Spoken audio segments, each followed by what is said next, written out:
Alright, what's going on, guys, and welcome back. So this is going to be your quick guide on how the Digifarm works in Digimon Story Time Stranger. Now, the Digifarm has a lot of benefits, including Digimon getting extra materials that can be used later on in the game, shifting the personality of some of your Digimon, getting them stronger, increasing their bond, and more. So as per the usual, make sure to sit back, relax, subscribe for more Digimon content, and let's dive in.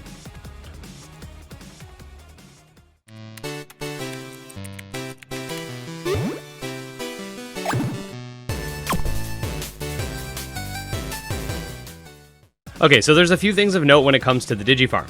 First of all, it can be accessed within the in-between theater, which you'll unlock during regular story progression, and can find access portals scattered throughout the map. In the Digifarm, your Digimon will gain XP the same way they do in your box, and can also gain other benefits as well that we'll talk about in a bit. So firstly, as you can see, the Digifarm is a small planet, essentially, that you can decorate freely, putting down different tiles and decorations and whatnot. However, these are completely cosmetic, and more so for people that just really enjoy that monster raising / B-pet sort of aspect of Digimon that basically piloted the franchise. Now, in terms of what you can actually do in the Digifarm, there's a few things. Firstly, and most obviously, you can add Digimon to the farm, and in doing such, the Digimon will sort of just like walk around and do their thing. And over time, as you revisit, they'll bring forth different materials that you can use to craft certain items via the blacksmith. These are typically the same items you'll find scattered throughout the game, but more testing will definitely be needed regarding exactly how these items spawn and how to maximize your odds of getting the rarest stuff. The other and biggest appeal of the Digifarm, in my opinion, is the ability to shift a Digimon's personality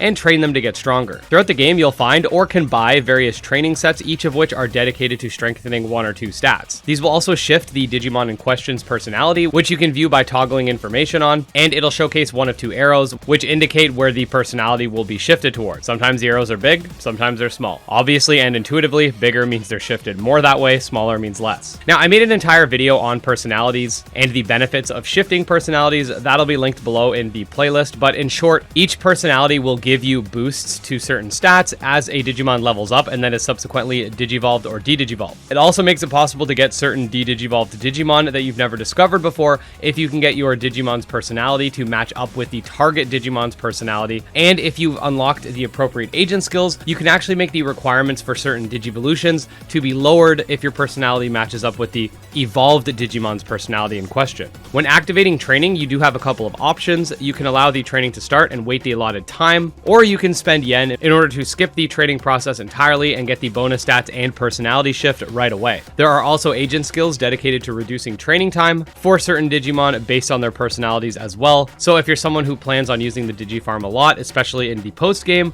these will definitely be important to have unlocked. Upon finishing training, you can allow a Digimon to continue, and if you're not at the farm, you'll get a text message from the in-between theater stating that the Digimon have finished their training, which you can respond to in order to have them continue that exact same training again. This system is a major step up from the system in Cyber Sleuth and doesn't require you to continuously go back and train your Digimon manually, doesn't require you to have 5 different Digifarms, each with different personality leaders, and all in all, there's just a massive quality of life bonus with regards to this iteration of the farm. Another massive benefit to the Digifarm is your ability to increase your Digimon's bond without having to battle with it. This is especially helpful since your bond and talent both play into how bonus stats are converted when de-digivolving. So if you want to spend most of your time using the same Digimon in your party and don't feel like swapping them all the time in order to have sufficient bonds with other Digimon, you can very simply bring Digimon here, feed them various types of food, all of which have different effects and can be bought in any of the farm shops scattered throughout the game, and increase your bond nonetheless. That being said, make sure you take the time to load up the Digifarm with as many Digimon as you reasonably can part with in order to get those free items. Make sure to utilize the Digifarm's training mechanics where you can, and don't forget to allow your Digimon to continuously train,